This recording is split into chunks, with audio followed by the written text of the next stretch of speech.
بسم اللہ الرحمن الرحیم۔ آج کا میرا ٹاپک ہے جینڈر اسٹریٹیفیکیشن، اور جینڈر اسٹریٹیفیکیشن میں اس کا introduction, history of gender stratification and coloniality of gender.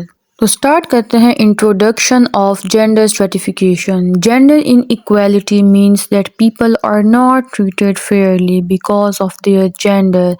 This unfair treatment can happen due to discrimination or sexism. It could be based on biological differences, psychology, or cultural norms in society. Women are often more affected by this inequality. It can impact their education and work life. Research shows that men and women had different experiences in various areas like education, personality, career choices, and family life. Gender inequality varies across different cultures. اب اس میں یہ کہا جا رہا ہے کہ society میں discrimination ہو، ناانصافی ہو on the basis of the gender کی بنا پر کہ یہ میل ہے، یہ فیمیل ہے، یا یہ ٹرانسجینڈر ہے، اور یہی پھر بیس کرتے ہیں ڈفرینسز، بیولوجیکل ڈفرینسز پہ جو میل فیمیل ٹرانسجینڈر ہو گئے، سائیکالوجیکل پہ ہو گئے، اور کلچرل نارمز کی وجہ سے بھی جینڈرز کے درمیان ڈسکریمنیشن ہوتی ہے۔ Womens are often more affected. بعض اوقات اس جینڈر ان ایکویلٹی میں وومنز اور ٹرانسجینڈر جو ہیں وہ کافی افیکٹ ہوتے ہیں، اور اسی ایفیکٹ کی وجہ سے ان کی ایجوکیشن، ان کی فیملی لائف، ان کے کیریئر چوائسیز، ان کے پرسنالٹی پر بھی اثر انداز ہوتی ہے یہی جینڈر ان ایکویلٹی، اور وہ ایز کمپیئر ٹو میل ان سب سے جو ہے پیچھے رہ جاتے ہیں، ایجوکیشن میں بھی اور فیملی لائف میں بھی۔ نیکسٹ آ جاتا ہے history of gender inequality کی۔ History of gender inequality throughout history when indigenous peoples and lands were colonized, it often led to gender inequality. Some Native American communities used to have matriarchy system where women had leadership roles and had a strong connection to the environment. These systems view women as a reflection of nature.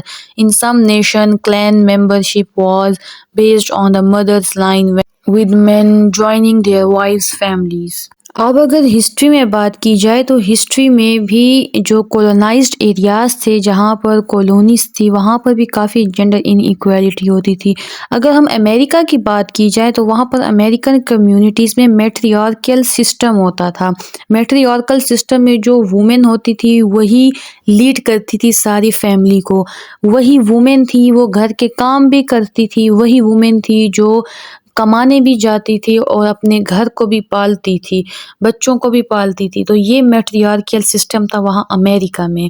تو اسی طرح یہ system بھی ایک طرح سے gender inequality میں آ گیا، کیونکہ جتنی بھی ذمہ داری تھی فیملی کی وہ ساری کی ساری فیمیل کے سر پر چلی جاتی تھی، جبکہ جو میل تھے اس کے کچھ لمیٹڈ ورکس ہوتے تھے۔ تو یہ اس طرح سے بھی ڈسکریمنیشن تھی فیمیلز کے ساتھ اس زمانے میں۔ اس کے علاوہ وہاں ایسا بھی ہوتا تھا یہ نیٹو امریکن کمیونٹیز میں کہ جو میل ہوتا تھا وہی فیمیل کے گھر رہنے جاتا تھا، وائفز کی جو فیملی ہے ان کے ساتھ رہتا تھا، نہ کہ جو وائف ہے وہ اپنے ہسبینڈ کے گھر میں رہتی تھی۔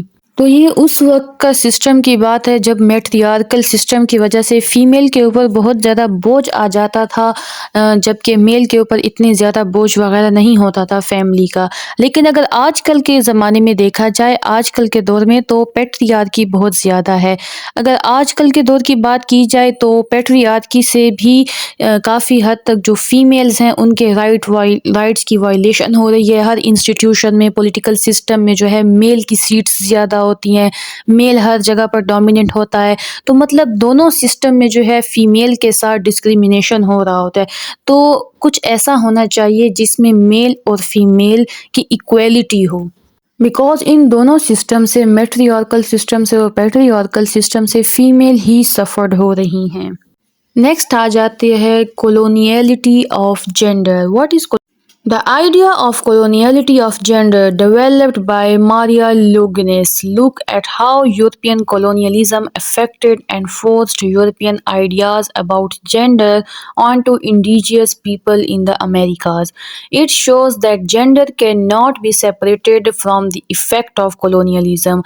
This concept has been expanded to describe similar colonial experiences in Asian and African societies. It is often used in areas ideas like decolonial feminism and the study of decolonization.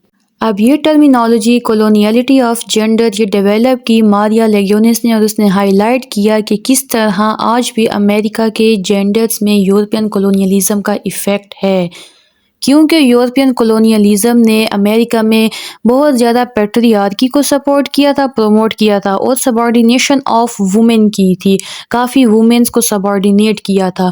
تو اس طرح انہوں نے اس چیز کو ہائی لائٹ کیا کہ آج تک یہ جو یورپین کولونیلزم کا اثر ہے وہ امریکہ میں آج تک موجود ہے، اور یہی اثر آپ کو ایشیا اور افریقن سوسائٹیز میں بھی دیکھنے کو ملتا ہے، جہاں پر پیٹریارکی ہوتی ہے اور وومنس کی سبارڈینیشن ہوتی ہے، مطلب وومنس کے رائٹس بھی بعض اوقات وائلیٹ کیے جاتے ہیں اور وومنس کو دبایا جاتا ہے۔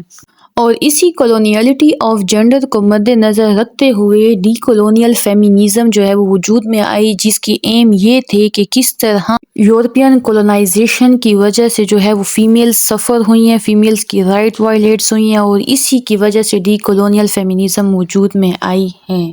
تو یہ تھا آج کا ٹاپک، یہ تھا پارٹ 1، پارٹ 2 انشاءاللہ نیکسٹ ویڈیو میں۔